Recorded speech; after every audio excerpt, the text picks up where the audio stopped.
ladies. Thank you for staying with us.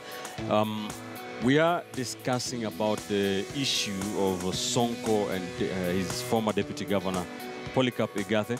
And I want to bring up about, I don't know if to call it a conspiracy theory, but one of the theories is a lot of issues being fronted as a reason why Polycarp Igathe resigned.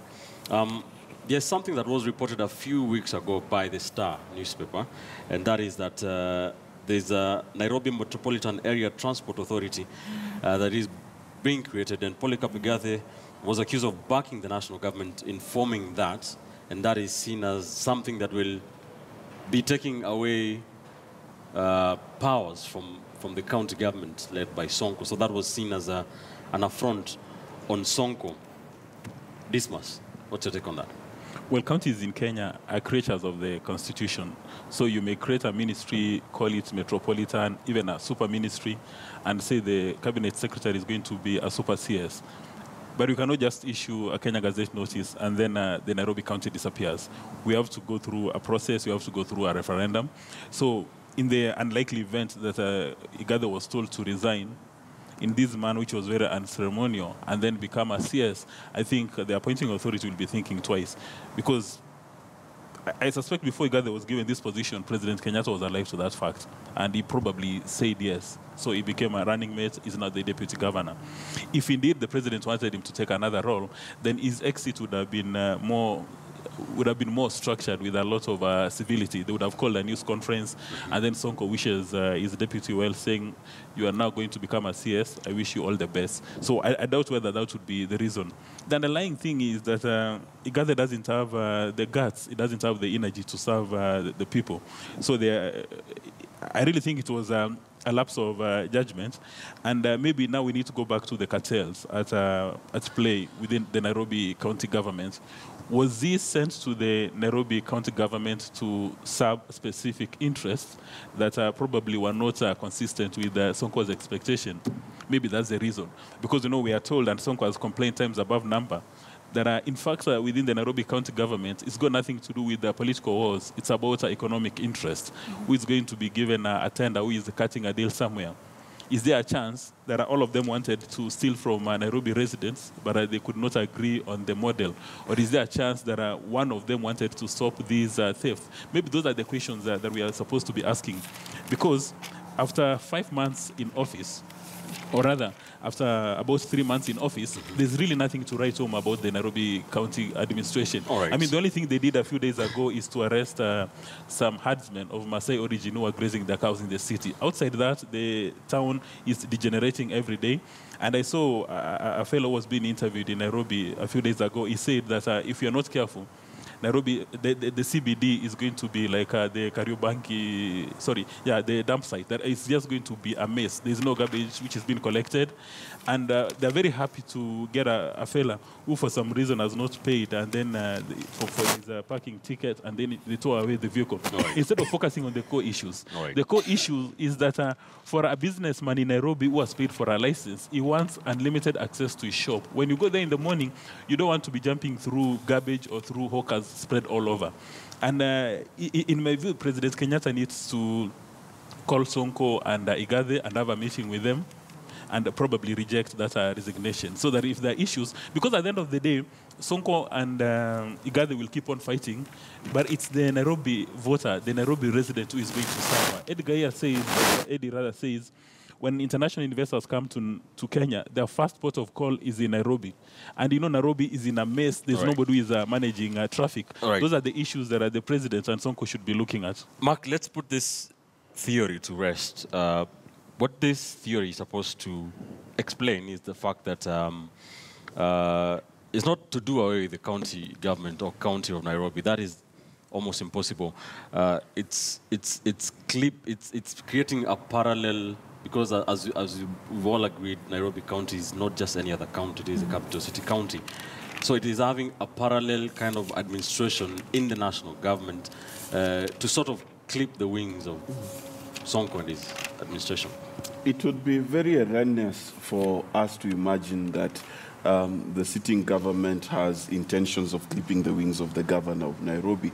That is like saying in the olden times that the president would have issue with whoever was mayor of Nairobi. It's in fact incumbent upon the presidency to work with the city. In fact, if you remember Kidero's regime, CORD then was very much up in arms about Kidero's relationship with central government, because you cannot be governor of Nairobi and ignore who is your biggest tenant by land use in the CBD. How many government offices do we have there?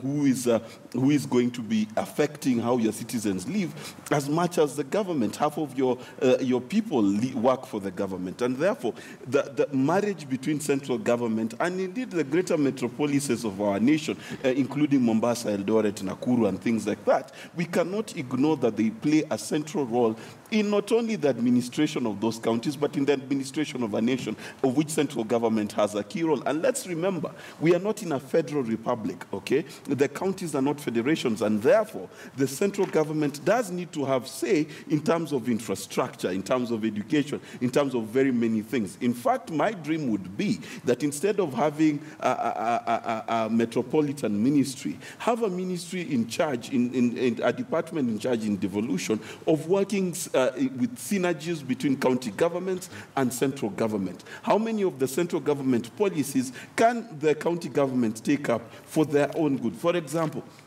the president has said that he's very keen on re-establishing manufacturing industries within the next 5 years. Right. What you would imagine is governors would be writing to central government and meeting with the president and saying, listen, from Isiolo, I want you to put this particular industry within my county. And as a county, we will dedicate this much of our budget to it. That is what needs to happen in a county-based system. There has to be synergy between central government and local government. So for me, that is not a bad rumor, if at all. They're trying to spin it badly. But the truth of the matter is central government does have to cooperate with county governments and vice versa. All right. Eddie. I think that somebody like Mark is in great denial. And I think that that theory should actually be expanded to a simple layman language. Is there a problem between the president and the deputy president? Because this is what I'm saying. I'm coming to this. There's a journal by James Andaroba called Reading and Carrying, which is basically predominantly focusing on learning about emotions and emotionality as a serious aspect of leadership in organizations. That government is not any less than organization.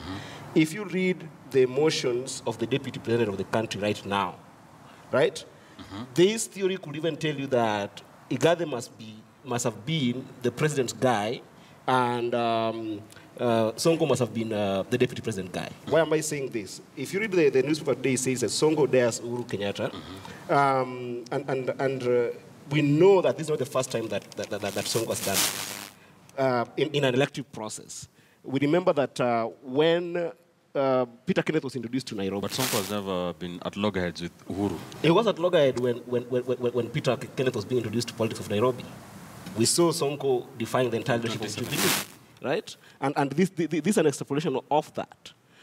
So that if you look at it from that perspective, that's why I say that analyzing Igathe's resignation must take two angles. It must first of all take political angle, which if you take political angle, you cannot analyze it without having the two principles at national level to trickle to that. Right. But if you take the technical angle, which is what this mass is predominantly focusing on, then it would be about Sonko's competency and the implication of that with regards to that. What is your view on this theory about the national government wanting to establish a metropolitan ministry? The constitution is very clear. The constitution establishes a national government that is supposed to work interdependent with the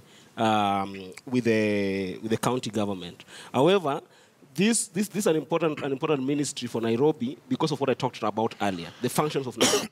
One of them, Mark has just said, it hosts the national government, and therefore there's a lot of implication with security, foreign missions, and all that. So the interdependence that was anticipated by the Constitution could be augmented a little bit based on the functions of Nairobi. So therefore, it's an important ministry, in my view. But for Nairobi, but that should not negate the fact that Nairobi's governance should remain autonomous from the central government. Thank you.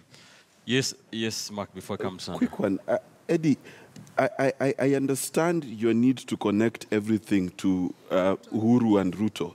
But let me tell you something about the history and the character of William Ruto. William Ruto is not the kind of person you'll put in prison. He defied Moi, by the way. He defied Raila. And he defied Kibaki in voting no in 2005. He defied Uhuru and everyone else and was a lone ranger in the no campaign of the Constitution Amendment of 2010. So the reality of the matter is this, let me tell you for free. If there were cracks between Uhuru and Ruto, it would be very clear from William Ruto. The fact that he is quiet, let me tell you, it is like going to say, you know, young lady, I think you're having problems with your husband. Just because she does not get bought for flowers, it is not for you to determine whether she likes flowers or chocolates more. Maybe she's she's better to stay there and suffer. It's in her best interest. What in the history of William Ruto has told you that he's the kind of person to stay where he's not wanted? Fair enough. Just one moment, Ben. I think that there are two perspectives that Mark does lack. One is that despite of all these historical defiance, Ruto is not from the establishment. The establishment that we know in this country is the Odinga family, the Moi family, and the Kenyatta family. So you are an interloper if you just, and therefore you just need to for survival. Then number two, Ruto's agenda in 2018 is completely divergent from Uhuru's agenda because his agenda is succession politics. All right. We will. And Uhuru's agenda is more a legacy politics. Well, this is why I'm saying this is important because we can actually go back to history and look at how President Uhuru Kenyatta and Ruto related in the last government, including President handing over his presidential duties. Right now, the president went to South Africa. And wearing matching ties. Yes, and he did not leave the government. That is a whole show in itself.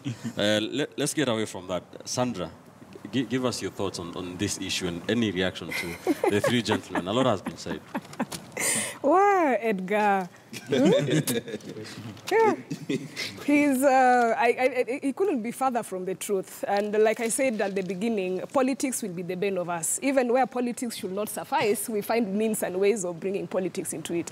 And for me, my thoughts regarding the development of Metropolitan, and this is something that he's talked about very eloquently in terms of the position that Nairobi holds. And for me, instead of looking at it from a political angle, let's look at it from a point of service delivery. So that one thing we have agreed upon is that Sonko might not have all the capacity that might be required of him to deliver in terms of service delivery for Nairobi.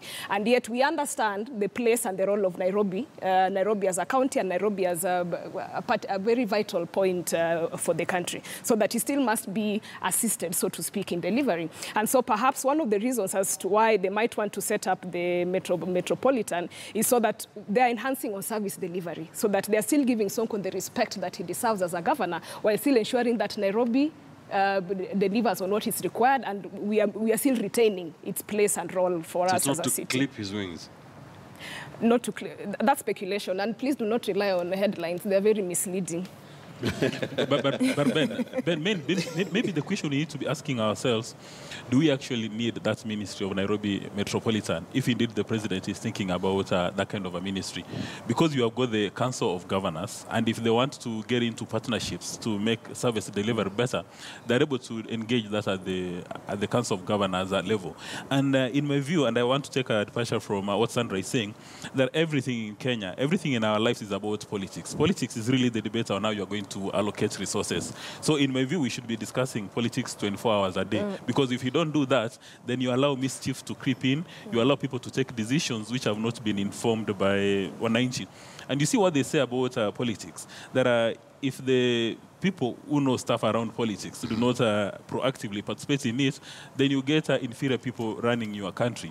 And maybe that informs the decisions taken by Trump, blaming Africa for our own mischief. So it's important for us to use the Igathe Sonko example today, All right. discuss it into detail, understand the political aspects, and understand the technical aspects, so that if you're given another opportunity, if there's going to be a by-election in Nairobi for the governor, then we know how to take decisions. All right. And it can inform our thinking in 2022. Yes. Sandra says this headline is misleading. Let's talk about it for a minute. Sonko dares Uhuru, and it explains the point of view that the resignation of the Deputy Governor Polycarp Igathe could be the beginning of what insiders say at turbulent times at State House, at City Hall, or between City Hall and State House. And this is the point that is being made by the Standard here, is that Igathe's decision to quit and Sonko's refusal to accommodate a former State House officer as county secretary, nominee Peter Karaoke, has been an issue as well. He has been fronted, apparently, to be the county secretary, and Sonko has apparently refused. I mean, are we seeing, and now we have Sonko without a deputy governor, and the law is not very clear on what should happen. Is it a must for him to appoint a deputy, and who is he going to go for? Are we seeing Mike Sonko going against Uhuru Kenyatta for the very first time in his 7-year political career? Well, you know... Mark, let Mark Chacha go first. Yeah, okay. Thank you, Dismas, for your latitude. for your latitude in allowing me to speak. Mike Mbuvi Gideon Sonko, interesting guy. Came into politics. He wanted to run for MP when a seat fell vacant, and all the other big parties let him go. He found a solace in Martha Karua's NARC Kenya. And this is an interesting story, that he was born out of Martha Karua's party. And he comes into the party, and if you remember very carefully, he soon runs into problems with it because he was about to be de-whipped, him and I think it was Kabogo at the time. And then, again, he pulls another political miracle and becomes the first senator of Nairobi. And he basically spends 5 years doing what Sonko does. That's doing his own thing. Thirdly, he is now governor. We do not expect Sonko to change. Sonko is not taking on Uhuru. That's not what he's doing. Sonko is just being Sonko. Sonko is the only politician, by the way, whose political capital is not based on his tribe. Let's start there.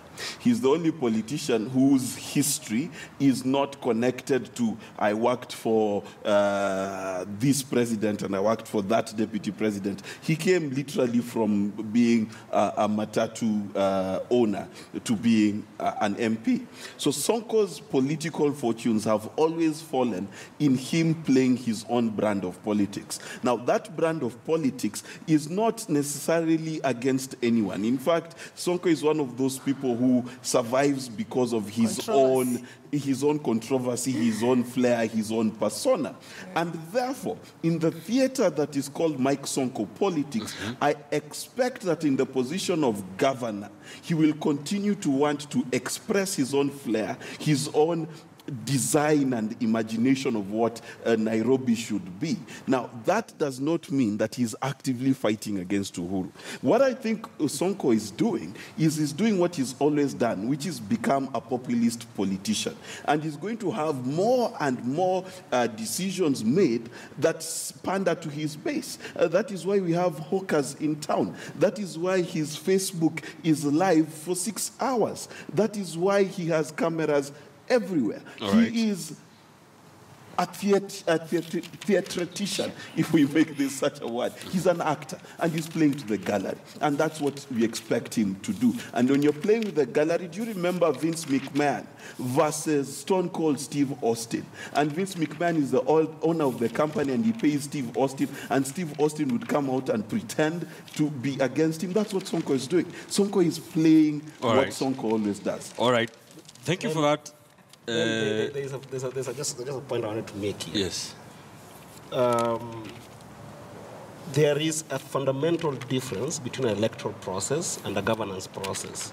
And this can be put in test with how the governors and some of the leaders that there will be were elected or re-elected or sent home by voters in the past.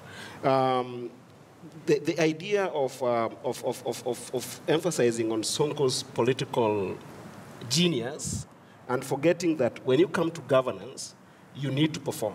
You need actually to put things in place that will therefore become a track record for. The reason why people voted Sonko in the first place was a welfare-run campaign, which is what Sonko has been like. Right now, Sonko needs to move from a welfare politician to a fair politician who can create fair processes and fair systems that can serve Nairobians for posterity and to be able to establish sustainable economic means for the Nairobians, and as well as other people using Nairobi as a function of different stuff. So are we in agreement that the headline is? No, we're still on that. We are still on that. The headline is not misleading. Since you didn't mention it. All right.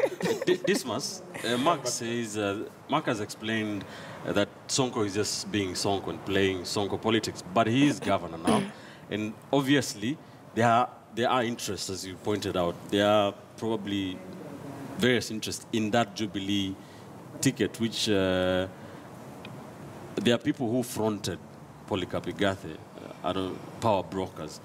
Could it be that Sonko is going against that? That is what this headline is all about. Well, one hopes that actually Sonko is going against cartels that are maybe fronted Igathe to achieve objectives not consistent with the voters of Nairobi. And what Sonko needs to realize that his employers are the residents of Nairobi. Mm-hmm. It's not State House anymore. It's not President Kenyatta. It's not the Deputy President. He's supposed to be loyal to the voters of Nairobi. Now, if there are cartels within the county government that want to make the lives of Nairobians better, then he needs to give them more energy. He needs to give them an energy drink and make them deliver. But if there are cartels whose sole interest is to run around and play with the budget allocated to the county government of Nairobi, then he needs to crack the whip. And all along, even before he became the governor, he said he knows there are a few cartels operating within the county hall. So what we expect him to do is to crack the whip, dismantle those cartels. If they're unable to move, he can go look for the Inspector General of Police, the new person they're going to appoint at the Directorate of Public Prosecutions, and have those guys prosecuted. Otherwise, if he's just going to be lying prostrate in the streets and allowing workers to come to Nairobi, then he's going to go home sooner than expected. And Eddie has been trying to join the dots between what is happening at the county hall and what is happening at State House. And in my view, if there is a rift between the president and the deputy, we should break into a dance and song, because it's a result of a rift that you have the country making progress. I mean, I wouldn't expect that when you go for a cabinet meeting, whatever President Kenyatta says, then the deputy says, yes, sir, and all the cabinet ministers. You expect that there's going to be a rift in their conversation, so that at the end of the day, they go into the room with divergent views, there's a cross-pollination, they avoid incest, then at the end of the day, you get a solution to make Kenya grow. Right. And maybe that's what Sonko should have encouraged. And that's why one should never, ever think of forgiving Igathe. Because for Igathe was the hope of so many people in Nairobi. They imagined with his Wall Street demeanor that he would actually go and manage Sonko and make Nairobi a city worth emulating. But he just decided to do a runner.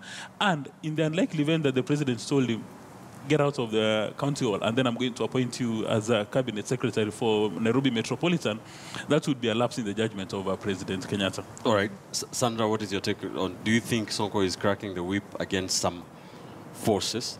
And also, very quickly, what Dismas is alluding to, do you think Polycarp Igathe, as brilliant of a corporate gentleman as he is simply out of his depth in politics?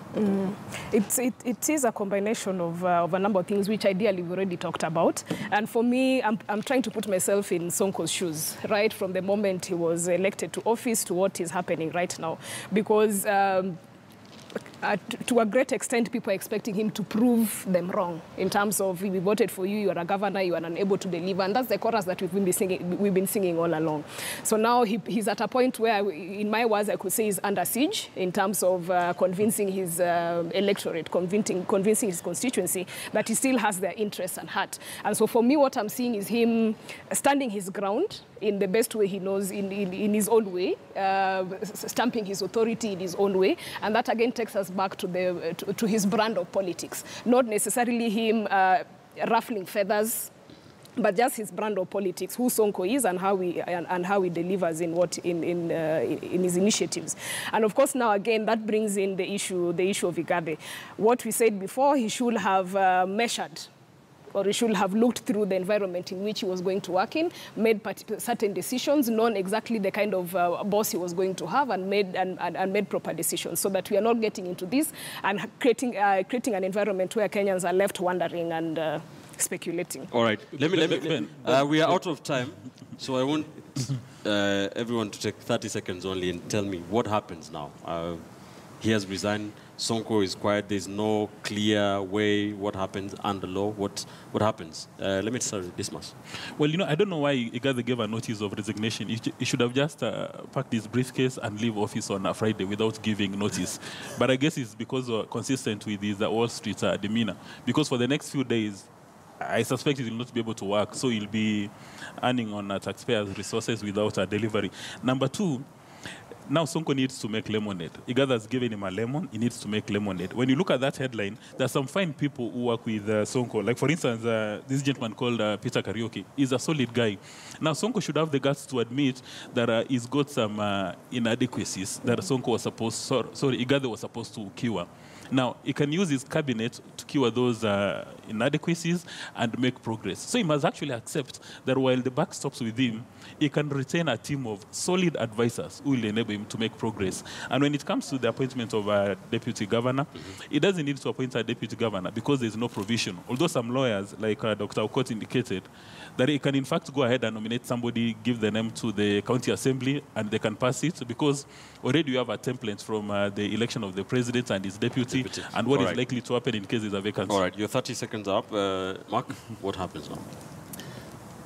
I honestly think there is no crisis, because this simply means status quo remains. Because if the status was, if Igathe had no trust from Sonko, it means he was not functional anyway. So the status quo remains.